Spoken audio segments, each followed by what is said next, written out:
In the winter of 1884, patients at Cincinnati General Hospital began turning the color of corpses while still breathing. Their skin transformed from healthy pink to an unnatural blue-gray, as if death itself was slowly claiming them from within.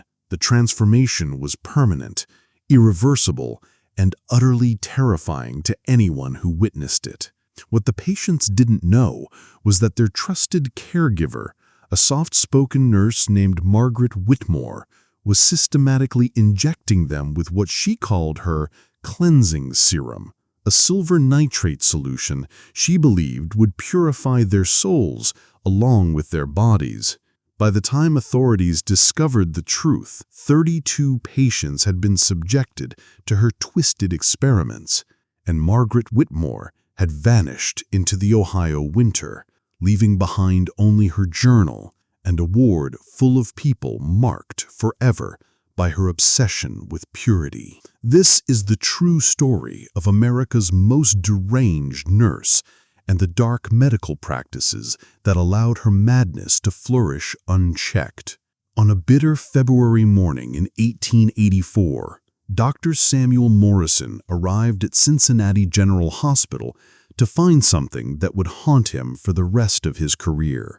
In Ward 7, where the city's poorest and most vulnerable patients were housed, he encountered what he would later describe in his private letters as a scene from Dante's deepest hell. Lying in neat rows were dozens of patients whose skin had taken on the distinctive blue-gray pallor of death, except they were very much alive. Their eyes followed him as he moved through the ward. Their voices called out in confusion and terror, but their flesh had taken on the mottled appearance of decay. "Doctor, what's happening to me?" whispered Thomas McKenna, a 43-year-old dock worker who had been admitted 3 weeks earlier for a simple case of pneumonia. The skin on his face and hands had turned a deep slate color, as if he'd been dipped in ink. Dr. Morrison had no answer. In his 20 years of medical practice, he had never seen anything like it.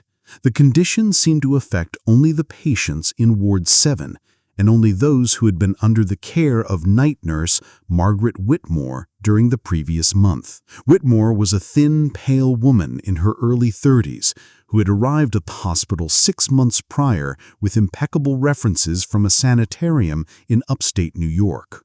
She was known for her devotion to patient care, often working double shifts and refusing to take days off. Other nurses spoke of finding her in the early hours of the morning, kneeling beside patients' beds in what appeared to be prayer. The head matron, Mrs. Adelaide Foster, considered Whitmore one of her most dedicated staff members. But Dr. Morrison noticed something troubling in Whitmore's patient logs. Every victim of the mysterious skin condition had received what she documented as therapeutic silver treatments during their stay. When he questioned her about these treatments, Whitmore's pale blue eyes took on an unsettling intensity. "The silver cleanses them, doctor," she explained in her soft, measured voice. "It purifies not just the body, but the soul. These people come to us carrying such spiritual contamination, poverty, sin, desperation. The silver burns away their impurities." Morrison was disturbed by her reasoning, but silver nitrate was indeed used in legitimate medical applications at the time. Eye drops containing silver nitrate were commonly administered to newborns to prevent infection, and some physicians believed silver compounds could treat various ailments. What he didn't immediately realize was the concentration Whitmore was using, or the frequency of her injections. Margaret Whitmore had been born in 1851 in a strict Presbyterian household in rural Pennsylvania. Her father, Reverend Jeremiah Whitmore, was known throughout their small community for his fire and brimstone sermons about spiritual purification and the cleansing power of suffering. According to Margaret's surviving sister, their childhood was marked by their father's obsession with purity and contamination. He would subject his children to lengthy purification rituals involving ice baths, extended fasting, and consumption of various metals and minerals he believed would cleanse their souls. Father always said that silver was God's own purifying agent, Margaret's sister later testified. He would make us drink silver water when we were sick, rub silver coins on our skin when we misbehaved. Margaret, she took his teachings more seriously than the rest of us. After completing her nursing training at Philadelphia General Hospital in 1883, Margaret secured her position at Cincinnati General through forged references. The real Margaret Whitmore, a competent nurse from upstate New York, had died of typhoid fever 6 months earlier. Margaret had simply assumed her identity. If you're finding this case as disturbing as we are, you're not alone. Hit that notification bell so you never miss these dark chapters of medical history, because the past has more secrets than you might imagine. The patients in Ward 7 began showing symptoms within days of their first injection. The silver nitrate that Margaret administered was far more concentrated than any medical application would require, nearly 10 times the strength used in legitimate treatments. The silver particles would accumulate in the patient's skin, particularly in areas exposed to light. Over the course of days and weeks, their flesh would take on an increasingly pronounced blue-gray tint, a condition known as argyria. Unlike bruising or temporary discoloration, argyria is permanent. The silver becomes embedded in the skin tissue, creating an irreversible change that would mark the victims for the rest of their lives. But Margaret didn't see it as disfigurement. In her twisted worldview, she was transforming these contaminated souls into something pure and holy. She wrote extensively about her work in a leather-bound journal that authorities would later discover in her boarding house room. One entry, dated February 3, 1884, reads, "Mrs. Patterson achieved the most beautiful transformation today. Her skin has taken on the lustrous quality of polished silver. She no longer carries the taint of her former life, the poverty, the desperation, the sin. She is purified. She is holy. She is grateful, though she doesn't yet understand the gift I have given her." The journal reveals that Margaret had been experimenting with different concentrations and injection sites. Some patients received the silver solution intravenously, others subcutaneously. She documented their transformations with the clinical detachment of a scientist and the fervor of a religious zealot. "The children respond most beautifully to the treatment," another entry states. "Their young bodies accept the silver more readily, and the transformation is more complete. Little Timothy's entire torso now bears the sacred coloring. His mother weeps, but I know in time she will understand that her son has been blessed." Dr. Morrison's suspicions about Margaret deepened when he discovered that several patients had died under her care, not from their original ailments, but from what appeared to be silver poisoning. The heavy metal had accumulated not just in their skin, but in their vital organs, causing kidney failure, neurological damage, and in some cases, death. On February 12, 1884, Morrison brought his concerns to the hospital administration. He presented them with evidence of Margaret's unauthorized treatments, her falsified credentials, and the growing number of casualties in Ward 7. But Margaret Whitmore was already gone. The night before Morrison's meeting with the administrators, a fellow nurse had overheard Margaret speaking to herself while preparing her injections. She had muttered, "They're going to stop the holy work. They don't understand the necessity of purification, but the work must continue. It must continue elsewhere." Margaret had emptied her boarding house room and disappeared into the Ohio winter, taking with her several vials of silver nitrate and a list of other hospitals where she might continue her cleansing work. For months, hospitals across the Midwest received warnings about Margaret Whitmore and her silver treatments. Reports trickled in from facilities in Indiana, Illinois, and Michigan. Patients with mysterious blue-gray skin discoloration, unexplained deaths, and nurses who matched Margaret's description. But the industrial chaos of the 1880s, combined with poor communication between medical facilities, made tracking her nearly impossible. Many hospitals operated with minimal oversight, and it was common for nurses to move between facilities without thorough background checks. The last confirmed sighting of Margaret Whitmore came in the spring of 1885 at a charity hospital in Detroit. A physician there reported a night nurse who spoke obsessively about silver purification and whose patients developed unusual skin discoloration. By the time authorities arrived to investigate, the nurse had vanished once again. Margaret's journal, discovered in her Cincinnati boarding house, contained detailed plans for expanding her work. She had researched hospitals in major cities across the country, focusing on facilities that served the poor and marginalized, populations she viewed as most in need of her cleansing work.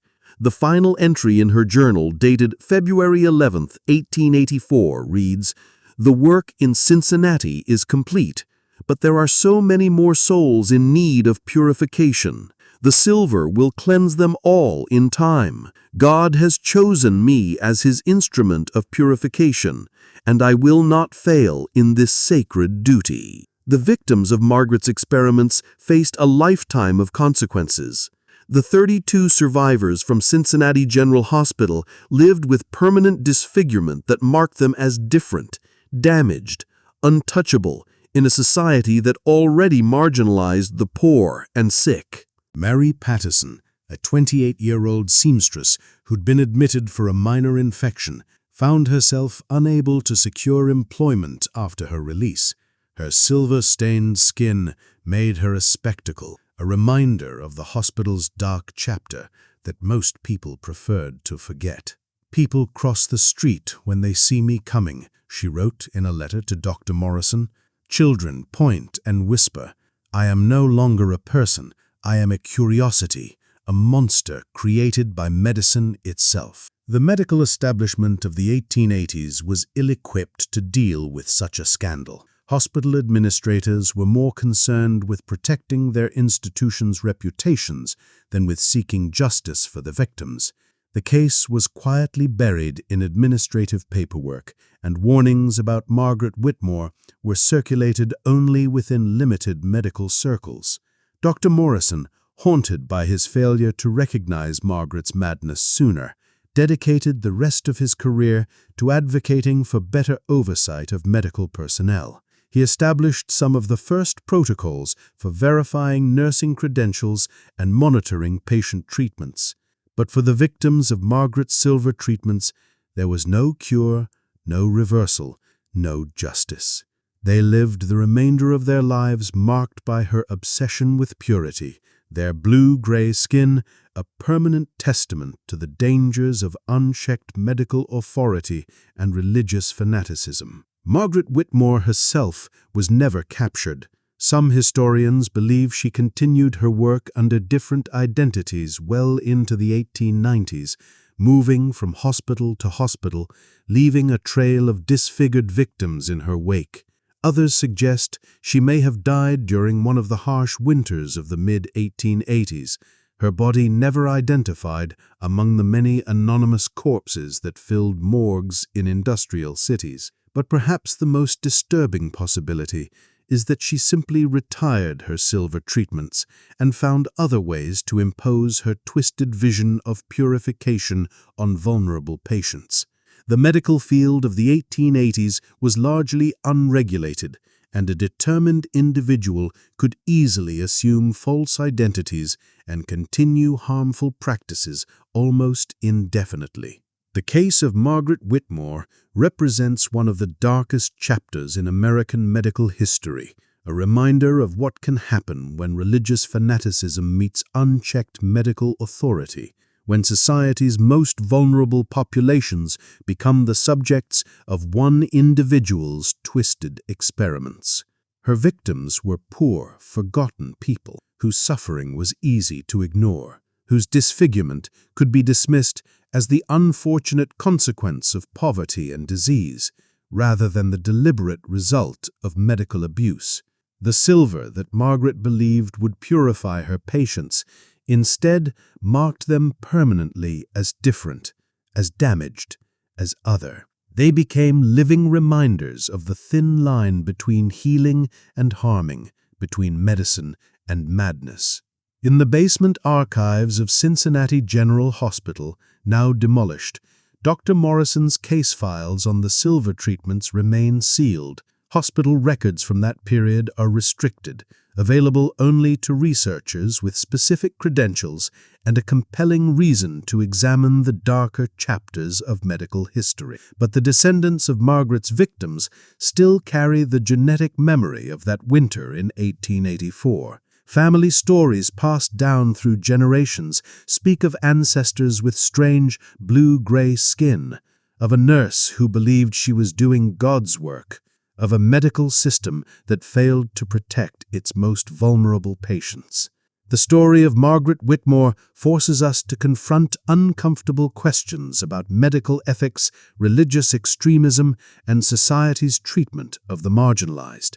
It reminds us that the white coats and healing hands we trust with our lives are worn by human beings, capable of both extraordinary compassion and unthinkable cruelty. What happened in Ward 7 during that terrible winter could happen again. The same conditions that allowed Margaret to pursue her twisted experiments, inadequate oversight, vulnerable populations, and blind faith in medical authority, still exist in various forms today. The silver may have been her weapon of choice, but the real contamination was in her mind, in a worldview that saw other human beings as objects to be purified rather than people to be healed. As we close this dark chapter, we're left with haunting questions. How many other Margaret Whitmores have walked the halls of hospitals throughout history? How many victims suffered in silence, their pain dismissed or ignored? And what other medical horrors might be hiding behind masks of compassion and care? The patients of Ward 7 trusted Margaret with their lives, believing she would heal them. Instead, she marked them forever with her obsession, turning their bodies into monuments to her madness. In the end, Margaret Whitmore's legacy isn't one of purification, but of permanent contamination, not of the body, but of the sacred trust between healer and patient, between caregiver and those who place their lives in medical hands. Drop a comment below and let us know what other dark medical cases you'd like us to investigate. The history of medicine is filled with shadows, and some of the most important stories are the ones that make us most uncomfortable. And if this case has left you questioning what other medical horrors lie buried in history's archives, make sure you're subscribed with notifications on, because the past is full of secrets, and some of them are darker than we ever imagined.